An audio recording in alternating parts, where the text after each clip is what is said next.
కారణాంకం అంటే ఏమిటి? పిల్లలు, ఈరోజు మనం కారణాంకాల గురించి నేర్చుకుందాం. కారణాంకాలు అంటే ఏమిటో ఉదాహరణల ద్వారా అర్థం చేసుకుందాం. భోలా దగ్గర 8 గుర్రాలున్నాయి. ఆ గుర్రాలను కట్టి ఉంచడానికి అతనికి ఒక దీర్ఘచతురస్రాకార స్థలం ఉంది. అతడు ప్రతి వరుసలో సమాన సంఖ్యలో గుర్రాలను కట్టేయాలనుకున్నాడు. దానికోసం అతడు చేసిన ప్రయత్నాన్ని చూద్దాం. మొదట అతడు ప్రతి వరుసలో ఒక్కొక్క గుర్రాన్ని ఏర్పాటు చేశాడు. వరుసల సంఖ్య 8. మొత్తం గుర్రాల సంఖ్య 1 × 8 = 8. తర్వాత ఒక్కొక్క వరుసలో 2 గుర్రాలు ఉండేట్టుగా ఏర్పాటు చేసుకున్నాడు. వరుసల సంఖ్య 4. మొత్తం గుర్రాల సంఖ్య 2 × 4 = 8. మళ్ళీ అతను ఒక్కొక్క వరుసలో 3 గుర్రాలు ఉండేట్టుగా ఏర్పాటు చేసుకున్నాడు. కానీ ఇది మంచి ఆలోచన కాదు అనుకున్నాడు. ఎందుకంటే చివరి వరుస అంటే 3వ వరుసలో 2 గుర్రాలు మాత్రమే వచ్చాయి.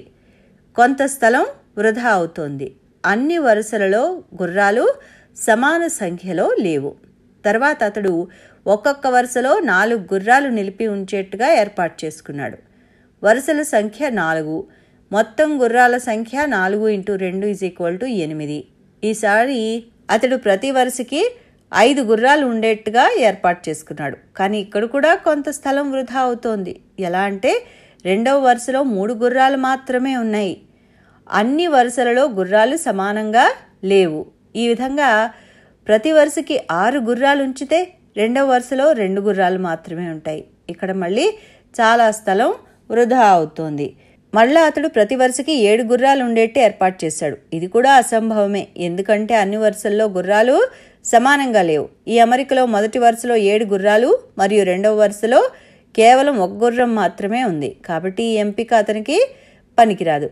ఇక మిగిలిన ఒకే ఒక ఎంపిక అన్ని గుర్రాలను ఒకే వరుసలో ఉండేటట్టు ఏర్పాటు చేయగలగడం. అప్పుడు వరుసల సంఖ్య 1.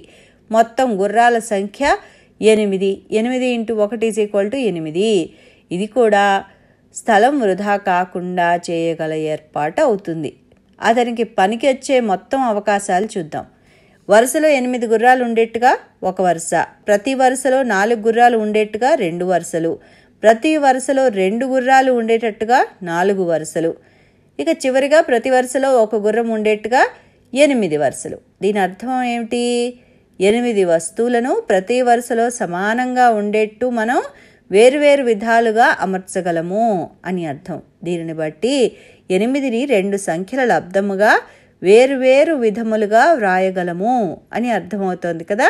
1 × 8 = 8, 2 × 4 8, 4 × 2 8, 8 × 1 8, 8 1 8, 8 2 4 8, 4 2 8, 1 × 8 8. ఇక్కడ 1, 2, 4 మరియు 8లు 8 యొక్క భాజకాలు. ఎందుకంటే ఈ సంఖ్యలు 8ని నిశ్శేషంగా భాగించును. అందువల్ల 1, 2, 4 మరియు 8 ఈ సంఖ్యలను 8 యొక్క కారణాంకాలు అని అంటారు. కాబట్టి కారణాంకాలు వస్తువులను వేరువేరు విధాలుగా అమర్చడానికి ఉపయోగపడతాయి అని తెలిసింది. నిజానికి ఒక సంఖ్యను పొందడానికి మనం గుణించే సంఖ్యలను కారణాంకాలు అంటారు. ఉదాహరణకి 2 మరియు 3 గుణిస్తే 6 అవుతుంది. ఇక్కడ 2 మరియు 3 6 యొక్క కారణాంకాలు. ఇంతకుముందు మనం చూసినట్టుగా ఒక సంఖ్యకు అనేక కారణాంకాలు ఉంటాయి. 1 × 12 = 12. కాబట్టి 1 మరియు 12లు 12 యొక్క కారణాంకాలు. 2 6లు 12 అంటే 2 × 6 = 12. ఇక్కడ 2 మరియు 6లు కూడా 12 యొక్క కారణాంకాలే. 3 × 4 3 4లు 12. కాబట్టి 3 మరియు 4లు 12 యొక్క కారణాంకాలు. అందువల్ల 1, 2, 3, 4, 6 మరియు 12లు 12 యొక్క కారణాంకాలు అవుతాయి. మీకు మరో ఆలోచన రావచ్చు. అన్ని సంఖ్యలకు కారణాంకం అయ్యేటట్టుగా ఏదైనా సంఖ్య ఉందా? మీ ఆలోచన సరైందే. అటువంటి సంఖ్య ఉంది. దాన్ని ప్రయత్నిద్దాం. 10 యొక్క కారణాంకాలు చూడండి. 1 × 10 = 10. 2 5లు 10. కాబట్టి 1, 2, 5 మరియు 10లు 10 యొక్క కారణాంకాలు. 55 సంగతి చూద్దామా? 1 × 55 = 55. 5 × 11 55. 5 11లు 55. 55కి 1, 5, 11, 55 కారణాంకాలు. 209 యొక్క కారణాంకాలు చూడండి. 1 × 209 = 209.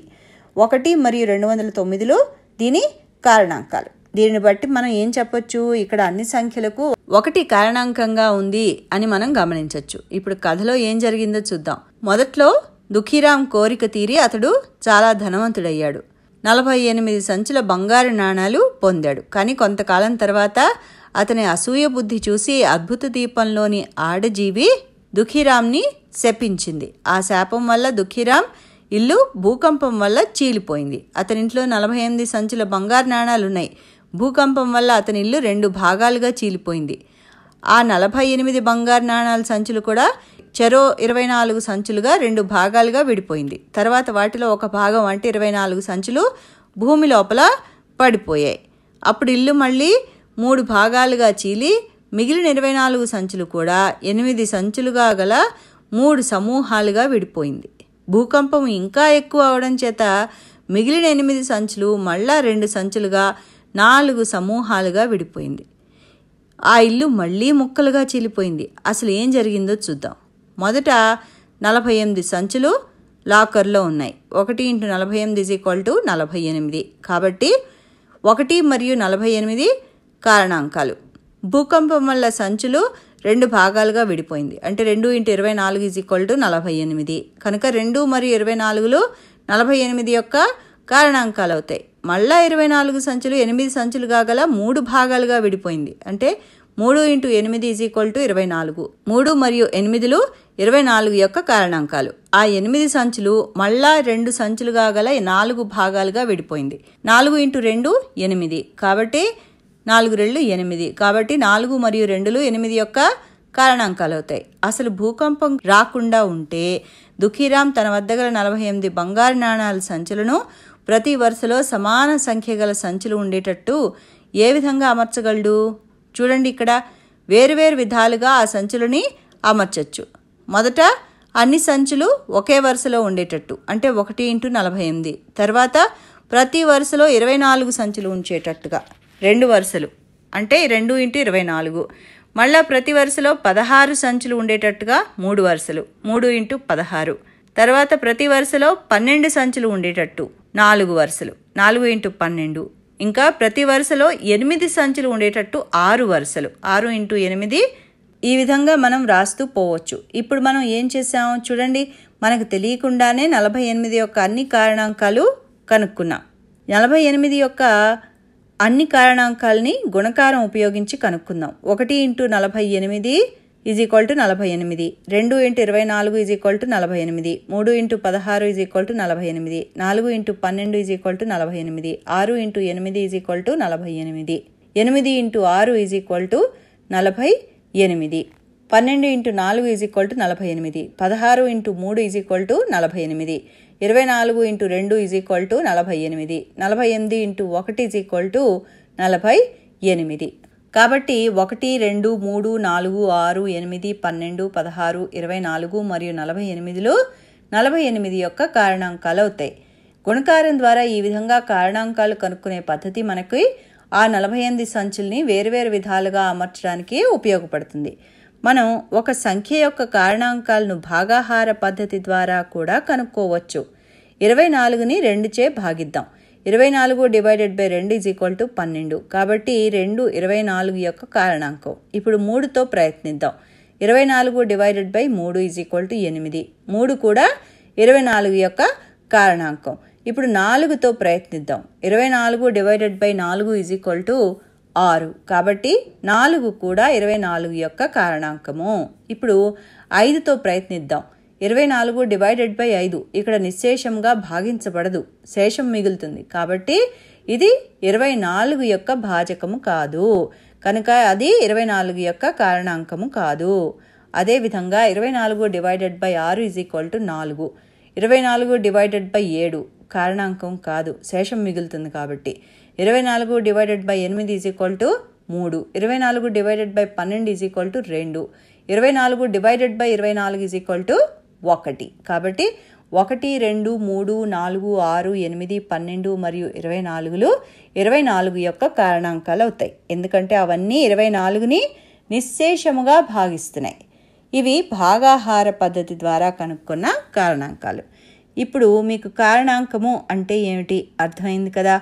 అదేవిధంగా గుణకార పద్ధతి మరియు భాగాహార పద్ధతి ద్వారా ఒక సంఖ్య యొక్క కారణాంకాలు ఏ విధంగా కనుక్కోవాలో మీరు నేర్చుకున్నారు. సాధన చేయండి. తర్వాత పాఠంలో మళ్ళీ మనం కలుద్దాం. అంతవరకు సెలవు.